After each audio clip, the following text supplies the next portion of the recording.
Hello friends, welcome this class इंसानस pro biology. तो जैसा कि आपको पता है कि टिफर इस संडे को होने वाला है, वो भी 2 से 5 नहीं है, बल्कि देख लेते हैं टाइमिंग कितना है टिफर के। Okay, sorry, yes, tipper 2025। इस वीडियो में हम आपको बहुत कुछ बताने वाले हैं, तो थोड़ा आपको पेशेंस रखने की ज़रूरत है। काफ़ी चीज़ें आपको इसमें इन्फॉर्मेशन मिलेगा और इस इन्फॉर्मेशन का यूज़ आप एग्ज़ाम में कर सकते हो। तो आप लास्ट तक बने रहिए, आपको दिक्कत है तो आप 2x पे करके देख सकते हो, ठीक है। तो यहाँ पे लिखा हुआ है बायोलॉजी 2 to 5, जो कि आई थिंक 2 to 5 नहीं होगा, 2 to 3, 3 to 4, 4 to 5, या 2 to 5 3 आवर का है, सॉरी। बट अगर आप इसमें यहाँ पे जाके देखोगे तो आपका सिलेबस और एग्ज़ाम इंस्ट्रक्शन पे अगर आप क्लिक करते हो तो आपको यहाँ पे मिलेगा सिलेबस और एग्ज़ाम इंस्ट्रक्शन। इसमें अगर आप बायोलॉजी पे क्लिक करते हो तो आपको एक इनका खुल के आएगा। ये 2 पेज का है, पिछला वाला एक ही पेज का था, तो आपको यहाँ पे थोड़ा देखने की ज़रूरत है कि इसमें क्या क्या चेंज हुआ है। और जैसा कि मैंने प्रीवियस वीडियो में बता रखा है कि आपको क्या क्या पढ़ना है इस 5 दिन में। पहले ये 2 घंटा बायोलॉजी के लिए दिया जाता था, अब 3 घंटा दिया जाएगा। बट आपको ट्राई ये करना है कि आपको 1.5 घंटे में बायोलॉजी का जो MCQ पार्ट है वो कंप्लीट कर लेना है। चलिए, ये सब बात मैं बाद में बताऊंगा, पहले मैं इसको पढ़ के आपको दिखाऊं कि क्या इंपॉर्टेंट बात है। पहला है कि पूरा का पूरा आपका जो एग्ज़ाम है उसमें 60 मल्टीपल चॉइस क्वेश्चन होंगे और 5 सब्जेक्टिव होंगे। क्या होगा आपका? 60 मल्टीपल चॉइस क्वेश्चन और 5 सब्जेक्टिव। जो सब्जेक्टिव क्वेश्चन है उसका वर्ड लिमिट है मैक्सिमम 200, जिस 5 सब्जेक्टिव में से आपको 3 करने हैं। इंटरेस्टिंग फैक्ट है, 3 तो करने हैं इस 5 में से, मतलब यहाँ पे नीचे जाके आपको एक चीज़ और मिलेगा। ध्यान से सुनिएगा, लास्ट तक सुनिएगा, इस वीडियो में बने रहिए, आपको बहुत चीज़ें आपको पता चलेगा। टोटल टाइम दोनों सेक्शन के लिए 3 आवर है।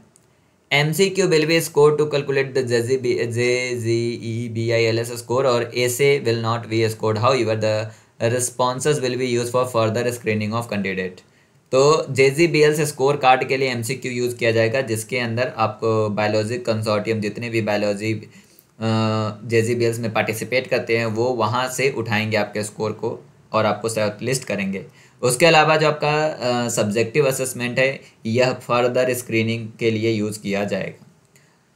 तो हम यहाँ पे इंस्ट्रक्शन पढ़ लेते हैं MCQ का क्या है, MCQ के बाद हम देखेंगे कि सब्जेक्ट का क्या है। तो JGBL स्कोर MCQ ओनली के लिए, ज़्यादा इसमें कोई चेंजेस नहीं हुआ है। MCQ consist of 4 section split into 2 sub section. Biology में AB, फिजिक्स में AB, chemistry AB, biology AB, general AB, और 10 MCQ सब सेक्शन A में और 5 सब सेक्शन B में। मतलब 10 क्वेश्चन जो है आपका सब सेक्शन A में होगा और 5 आपका B में होगा। करेक्ट आंसर के लिए आपका 1 नंबर मिलेगा और सब सेक्शन B के लिए आपको 2 नंबर मिलेंगे। MCQ ही सिर्फ स्कोर किया जाएगा। ये देखिए, बार बार इटैलिक में लिखा है, तो आपको ध्यान से देखने की ज़रूरत है। निगेटिव मार्किंग है यहाँ पे इनकरेक्ट आंसर पे। ओके, MCQ जो है ओनली 1 आंसर करेक्ट होगा। Answer them by clicking the radio button next to the relevant option, ठीक है। MCQ test ability to synthesis topics that you have learned during a typical science courses, high school और during your undergrad. तो जो आपका MCQ है उसमें जो level है वो हाई स्कूल टू अंडरग्रेड तक होगा। ओके, तो याद रखिएगा हाई स्कूल टू अंडरग्रेड तक होगा, इसलिए मैंने फिजिक्स, केमिस्ट्री और बायोलॉजी का वीडियो आपको बोनस वीडियो, उसके अलावा कुछ इंपॉर्टेंट क्वेश्चंस के वीडियोस मैंने आपको ऑलरेडी दे रखा है, तो आपको मिस करने की ज़रूरत नहीं हो वीडियोस। चलिए हम दूसरी बात करते हैं। मैं आपको रिकमेंड ये करूँगा कि आपको 1 से 5 मतलब जो MCQ है वो आपको 1.5 घंटे में ख़त्म कर लेना चाहिए। 1.5 घंटे में ख़त्म क्यों करना है? जैसे कि आपके पास सब्जेक्टिव टॉपिक के लिए आपके पास टाइम रह सकते हो, उसमें आपको सोचना प्लस टाइप करना दोनों होगा। मैक्सिमम 200 वर्ड दिया गया है। ये जो सब्जेक्टिव असेसमेंट है इसके भी 3 सब पार्ट होंगे, ध्यान दीजिएगा, 3 सब पार्ट होंगे। फर्स्ट सब पार्ट में 3 क्वेश्चन होगा जिसमें आपको 1 आंसर देना है। 3 क्वेश्चन में से 1 होगा। जो दूसरा, सेकेंड और थर्ड सब सेक्शन है उसमें आपका एक मैंडेटरी क्वेश्चन होगा जिसको आपको आंसर तो करना ही है। मतलब सब्जेक्टिव असेसमेंट में भी 3 पार्ट हैं और उस 3 पार्ट में से एक सेक्शन में 3 क्वेश्चन होंगे जिसमें से आपको 1 करना है, बाकी सेकेंड और थर्ड सब सेक्शन में आपको दोनों क्वेश्चन आंसर आपको देने हैं। ये पहला टाइम किया गया है क्योंकि थोड़ा प्रोडिक्ट करना मुश्किल है, बाकी मैंने एक प्रोडक्शन में आपको टॉपिक्स दे रखे थे जिसको आप देख सकते हो। ये जो आपका यहाँ पे है दूसरा, answer will be not scored in calculating the JGBS score. This section will be evaluated for further shortlisting at the later stage in the process. तो ये यूज़ नहीं किया जाएगा, बाद में यूज़ किया जाएगा। और इसमें क्या आपको क्या ध्यान देना है कि ये सेक्शन है किस लिए। This section is design to provide a comprehensive evaluation of candidate knowledge and skill. मतलब इस सेक्शन में कहीं ना कहीं आपका स्किल से रिलेटेड क्वेश्चन होगा या नॉलेज से रिलेटेड होगा, या कैसे आप यूज़ करते हो अपने नॉलेज और स्किल्स को, यूज चेक किया जाएगा। इसमें आपका critical thinking, logical thinking, creativity, problem solving ability, general awareness और suitability for our PhD programme. मतलब इसमें आपको ध्यान देने वाली बात है कि आपका जनरल नॉलेज से क्वेश्चन हो सकता है, प्रॉब्लम सॉल्विंग क्वेश्चन हो सकते हैं, क्रिएटिविटी का होगा, मतलब कोई एक्सपेरिमेंटल डिज़ाइन करने के लिए दे सकता है आपको, कोई आपका मतलब प्रॉब्लम दिया जाएगा उसको सोल्व करना है, उसमें क्रिटिकल और लॉजिक लगाने, मतलब थिंकिंग से। मैक्सिमम ये how to do the science base का क्वेश्चन होगा, क्योंकि आप यहाँ पे पीएचडी के लिए आ रहे हो और पीएचडी में आपको एक्सपेरिमेंट करने होंगे, तो वो कैसे आप उसे किस तरह से आप उसे ऑर्गेनाइज करते हो, किस तरह से आप करते हो, इस बात को पूछा जाएगा। कैसे आपको ये मिलेगा बायोलॉजी ऐसे पार्ट, यहाँ पे देखिए, you will need to click submit at the end of the section biology MCQ, end of the section biology MCQ followed by the prompt submission for marking to assess the section biology ऐसे। मतलब जैसे ही आप submit करोगे end of the section biology MCQ का, उसी पर biology ऐसे आएगा फॉर द फर्स्ट टाइम। मतलब जैसे ही आप बायोलॉजी के बाद केमिस्ट्री और फिजिक्स में जाओगे तो बायोलॉजी एमसीक्यू के बाद बायोलॉजी ऐसे आएगा। उसके बाद भी आप कंटिन्यू स्विच कर सकते हो सेक्शन एडिट और अपडेट करने के लिए। तो आपको क्या करना चाहिए, आपको बायोलॉजी एमसीक्यू करने के बाद इसमें चले जाना चाहिए। इसमें थोड़ा बहुत अगर आप देखते हो क्वेश्चन ईजी है तो आप आराम से लिख लो, नहीं तो आप स्विच कर जाओ सेक्शन पहले और फिर आप फिजिक्स केमिस्ट्री को सोल्व करके वापस चले जाना इस पर।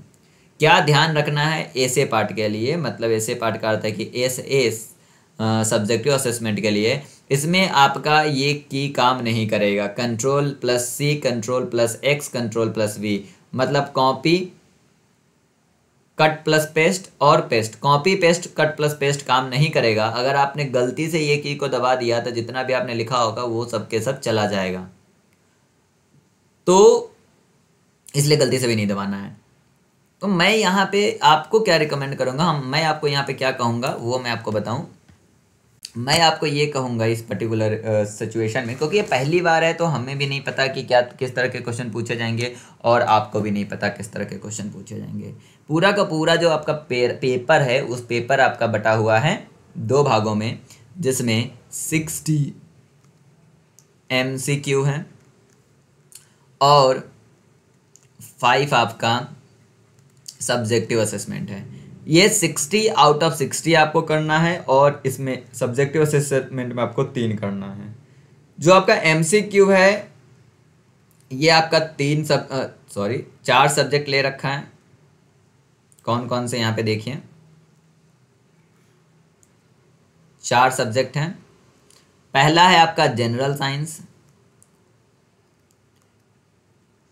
अगर आपने अभी तक वीडियो नहीं देखा है तो मैं आपको रिकमेंड करूंगा कि अभी तक 2009 से 2024 तक का जनरल पार्ट सेक्शन 1 को मैंने सोल्व कर रखा है, तो आप उसको देखिए, आपका फायदा होने वाला है। दूसरा सेक्शन होगा फिजिक्स,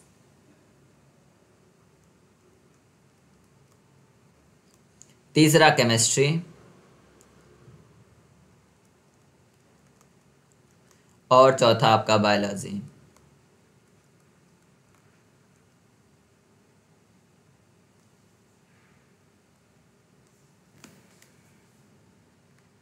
तीसरा आपका बायोलॉजी। चलिए याद रखिएगा, इस जनरल सेक्शन भी 2 भागों में बटा होगा। सब सेक्शन में part A, part B, same इसमें भी होगा आपका part A, part B, same इसमें भी होगा आपका part A, part B, part A and part B. Part A में आपके 10 क्वेश्चन है, पार्ट बी में आपके 5 है। 10 है, 5 है, 10 है, 5 है और 10 है और 5 है। आप इसको गिनोगे तो 10, 20, 30, 40, 50, 10, 60, 60 क्वेश्चन है। इस पार्ट जो आपका यहाँ पे पार्ट बी मतलब अभी जो आपने देखा, ए पार्ट जो है वो एक एक नंबर का है, मतलब 10 नंबर का है। ये जो है आपका 2-2 नंबर का है, मतलब ये भी 10 नंबर का होगा टोटल। ये आपका 10, फिर 10, 10, 10, 10 और 10, ये हो गया 80। ओके, ये 80 नंबर आपका यूज होगा आपका स्कोरिंग में, इवैल्यूएशन के लिए, स्कोर करने के लिए। दोनों पार्ट को करने के लिए आपको 3 घंटे का टाइम दिया जाएगा, 3 आवर का। जो आपका एसे है, सब्जेक्टिव असेसमेंट, इसके भी 3 पार्ट हैं, part A, part B and part C. याद रखिएगा पार्ट ए और पार्ट बी में, सॉरी पार्ट बी और पार्ट सी में कोई भी आपको ऑप्शन नहीं है। यहाँ पे एक क्वेश्चन होगा, ये दोनों क्वेश्चन आपका मैंडेटरी होगा। इस पार्ट ए में आपका 3 क्वेश्चन होगा, जिसमें से आपको सिर्फ एक करना है, मतलब 1, 2, 3। पार्ट ए में आपका 3 क्वेश्चन होगा, जिसमें से आपको एक करना है। जो सब्जेक्टिव क्वेश्चन है उसका मैक्सिमम वर्ड लिमिट आपका 200 है। कंट्रोल प्लस एक्स काम नहीं करेगा, कंट्रोल प्लस मतलब कॉपी काम नहीं करेगा, और control plus V copy paste और कट काम नहीं करेगा। यह आपको यहाँ पे याद रखना है। मैं आपको रिकमेंड करूँगा कि आप ट्राई कीजिएगा कि ये 60 जो MCQ है वो आपका 1 घंटे 30 मिनट में हो जाए, जिसके पास आपका 1 घंटा 30 मिनट इफ सफिशिएंट टाइम हो थिंकिंग प्लस राइटिंग के लिए। मेन जो इसका थिंकिंग प्लस राइटिंग के लिए मैंने कुछ, आई डोंट नो इसमें बी और सी में लोग क्या पूछेंगे कि जब मैंडेटरी बोल रहे हैं तो मतलब हो सकता है कि स्पेसिफिक क्वेश्चन पूछे या काफ़ी मतलब जनरल क्वेश्चन पूछे, जिससे कि सभी लोग आंसर दे सके। क्वेश्चन ए हो सकता है कि थोड़ा टॉपिक स्पेसिफिक हो, जिसका थोड़ा बहुत मैंने आइडिया दिया, आई डोंट नो रियली, क्योंकि ये पहली बार हो रहा, तो मैं ब्लाइंडली आपको नहीं बोल सकता कि नहीं ऐसा ही होगा, बट शायद पूछ लें। मैं आपको यहाँ पे रिकमेंड करूँगा कि आप थोड़ा नोबेल प्राइज़ में क्या इस बार मिला है, कोविड में कैसा था, उसको थोड़ा आप पढ़ लें। मतलब कोविड वाले में क्या हुआ था, mRNA वैक्सीन कैसा डिस्कवर किया गया था, प्लस इस बार जो है जो आपका माइक्रो RNA में मिला है, उनको थोड़ा आप देख सकते हैं अपना सेफ साइड के लिए। All the best for your exam. Definitely आपका इस बार मतलब इस 80 नंबर में तो आप सिलेक्ट हो ही जाओगे अगर आप इस चैनल पे हो तो। इंटरेस्टिंग फैक्ट है कि यह 80 नंबर में जब आप सेलेक्ट हो जाओगे तो आप करोगे क्या, ये बहुत बड़ा क्वेश्चन है। क्या हम करेंगे, देखो बायोलॉजी कंसोर्टियम में मैंने बता रखा है कि कितने इंस्टीट्यूट काम इसमें पार्टिसिपेट करता है। टोटल 26 to 27 इंस्टीट्यूट पार्टिसिपेट करते हैं, तो आपको उसको टारगेट लेते हुए करना है। ये सिर्फ टिफर के 4 ही इंस्टीट्यूट इसमें पार्टिसिपेट नहीं करते, इसके अलावा 27 इंस्टीट्यूट आपका पार्टिसिपेट करते हैं। एक और पूछा जाता है कट ऑफ की, तो मुझे जो पता है अभी तक का वो है कट ऑफ आपका जो है PhD के लिए, PhD के लिए आपका जाता है 30, और इन PhD के लिए आपका जाता है इंटीग्रेटेड PhD के लिए 45 आउट ऑफ 80, मतलब 50% और 40% लगभग आपका जाता है। तो ये वीडियो आपने देख लिया, इसके अलावा मैंने बहुत सारे आपको वीडियो बना रखे, वो आप देख सकते हो। बायोलॉजी की मैंने भी वीडियो आपको दे रखी है, बायोलॉजी की कुछ साल की वीडियो मैंने दे रखे हैं, 2024 की वीडियो मैं दे दूंगा, तो उसको आपको टेंशन लेने की जरूरत नहीं है। आपका 5 तारीख है, आज 6 है, कल शाम तक आपको, हाँ मतलब 6 तारीख के 7 तारीख के सुबह तक आपको बायोलॉजी की वीडियो मिल जाएगा। और 2024 का बायोलॉजी बहुत ही सिंपल था, तो उसमें आपको टेंशन लेने की ज़रूरत नहीं है। और बाकी वीडियोज़ आप एक बार और रिवाइज कर लीजिए जाने से पहले। और thank you for watching this video and all the best for your exam. काफ़ी अच्छा होने वाला है, काम एग्ज़ाम दीजिएगा, ऐसा नहीं हो कि उंगली आपका काम ना करे। टाइपिंग के समय तो थोड़ा टाइपिंग प्रैक्टिस आप कर लीजिए, क्योंकि 200 वर्ड आपको करने हैं और ज़्यादा भी वर्ड आपको टाइप नहीं करने हैं, सिर्फ 200 200 200 मतलब 600 वर्ड आपको टाइप करने हैं। याद रखिएगा गलती से भी CXC मतलब control copy cut paste use मत कीजिएगा। अगर आपने गलती से भी कर दिया तो आपका यहाँ पे प्रॉब्लम हो सकता है। Bye bye.